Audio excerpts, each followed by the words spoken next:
السلام عليكم ورحمة الله تعالى وبركاته. اللهم صل وسلم على سيدنا محمد. إخواني الأكارم، مرحبا بكم في هذا الفيديو الجديد. أولا نقول مبروك مبروك للشعب الجزائري دخول السيارات الجديدة لعلامة شيري الصينية للتراب الوطني يوم أمس الخميس، حيث أعلنت علامة جيلي رسميا على قائمة الوكلاء المعتمدين للعلامة المتواجدة في 30 ولاية، وهذا ما يجعلها تتربع على أكبر شبكة بيع بعد علامة فيات في الجزائر، خاصة وأن علامة شيري ستشرع في استلام طلبيات الأسبوع المقبل. وكما أعلنت علامة جيلي رسميا بداية تسويق سيارتها شهر ديسمبر المقبل.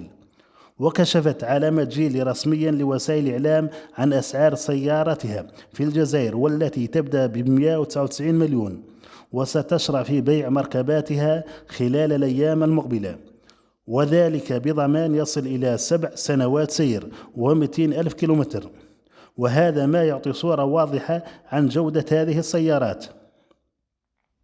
وأكد وزير الصناعة أن هذه المركبات ستكون في متناول الطبقة الوسطى، حيث ستسوق من خلال شبكة توزيع متواجدة على مستوى 30 ولاية كمرحلة أولى. وفي الأخير نقول دوما مبروك للشعب الجزائري هذه السيارات الجديدة في الجزائر، ونقول كذلك الحمد لله أن السوق الجزائري للسيارات سوف يعرف تراجعا كبيرا في أسعار السيارات القديمة والمستعملة.